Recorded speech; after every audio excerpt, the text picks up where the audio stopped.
Hello again, YouTubers, on SpongeBob 101 back here again on the SpongeBob channel. Today we are reviewing SpongeBob episode 271, Something Narwhal This Way Comes, and Chums. So the synopsis here states two familiar faces from SpongeBob's past visit Bikini Bottom, but they bring a big problem along with them.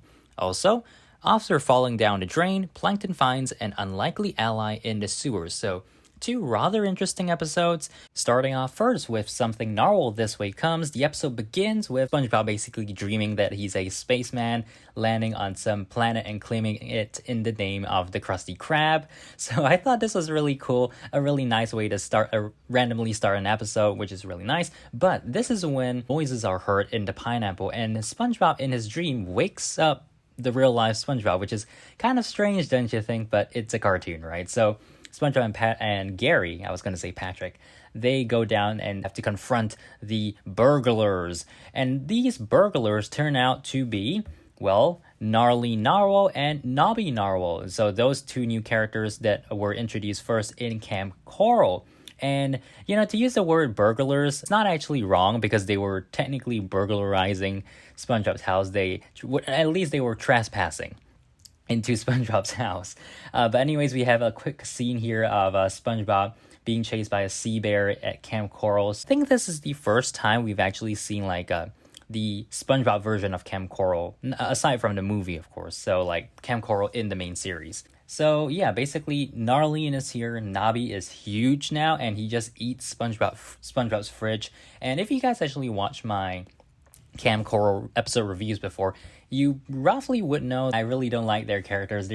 I'm not even sure why SpongeBob puts up with them, aside from being friends, but yeah, so they end up having to stay at SpongeBob's place, and there's this part where Narlene is bathing in SpongeBob's toilet bowl, and I thought the funny part of this was not that she was bathing in the toilet bowl, but when Patrick was showing up and saying that he too had to use the whirlpool bathtub, which I'm not sure how Patrick actually gets to fit in that toilet bowl, but that was pretty funny, I gotta say.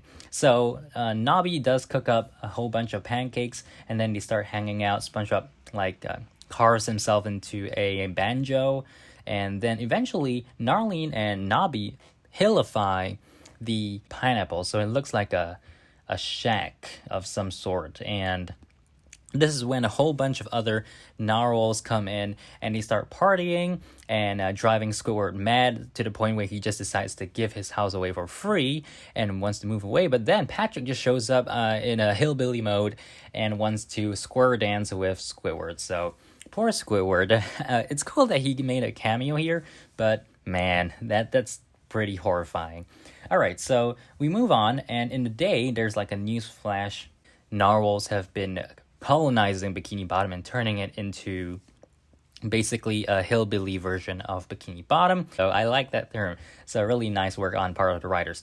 But it turns out that the whole bunch of narwhals here are not actually relatives of Narlene and Nobby. So they actually have to, find a way to get rid of all these fake imposters. When I watched this episode the first time, I didn't want to look up anything about it.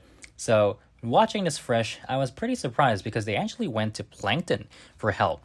And it turns out that Plankton's family has been feuding with the narwhals for the longest time. The weird thing, though, is that these narwhals that they wanted to chase out of Bikini Bottom were not really like narwhals. They were basically hillbillies that pretended to be narwhals. So I'm not sure if it's correct to say that they were feuding with the narwhal family, but basically there was a feud. And so Plankton calls for the help, and they all jump into the telephone and attack the so-called Narwhal family. So this is where we see Plankton's army in full force here, literally. And there's also a scene, I don't have a screenshot for it, but Ma Angler from Trench Police actually has a redesign and now is the person in charge of the Plankton clan. So anyways, those guys are chased out of Bikini Bottom, and everyone is happy. So overall, I think this episode is kind of strange. It's cool to see Plankton's army, not cool to see the narwhals, and honestly, I'm really not a fan of Narlene and Nobby, so it's not cool to see those two either. I will have to give it a 5 out of 10. But yeah, comment box below what you guys thought about this episode. One thing that really put me off the most about this episode is actually the very last part of it. So basically, Narlene and Nobby leave with all of SpongeBob's furniture, and they decide to then camp out at Squidward's, and Squidward's like, no, I never ever said you guys could stay with me, but they do. So again, it basically, Narlene and Nobby are just like, you really don't want to be connected with them in a sense in real life, right? Because they're just mooching off you basically all the time. So yeah, I didn't really like the ending, but that is the character for both of those characters, so I guess it is what it is. Now let's move on to Chums.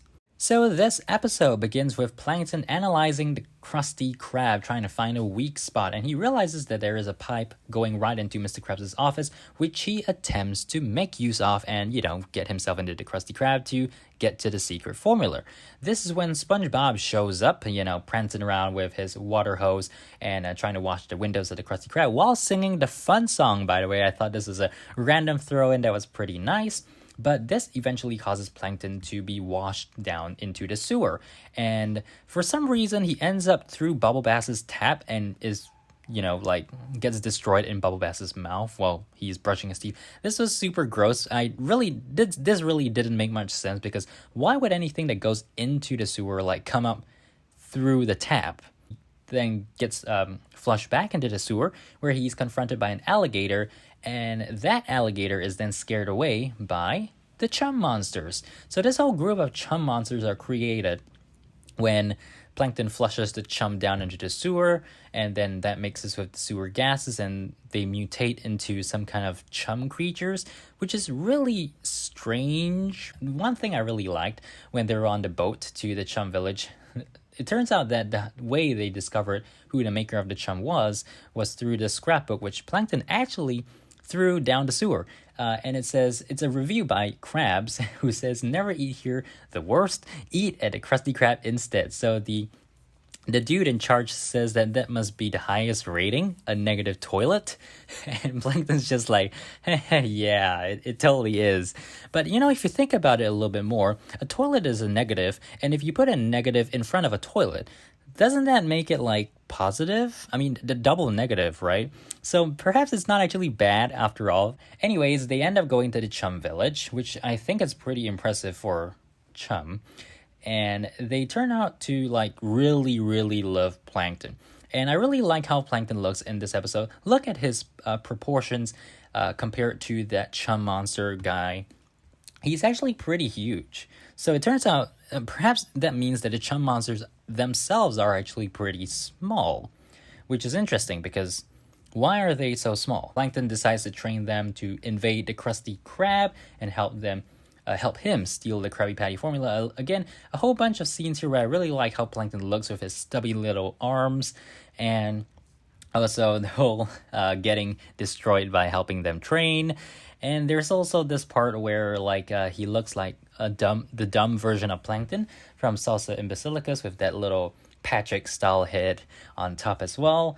But yeah, so now we proceed on to the invasion of the Krusty Krab. Plankton, of course, and his Chum army invade the Krusty Krab, and Mr. Krabs is really horrified, but he can't get the attention of SpongeBob, who's still busy washing the windows. So yeah, basically he's at the mercy of the Chum monster, and eventually the whole ordeal ends when SpongeBob accidentally washes the Chum down back into the sewer.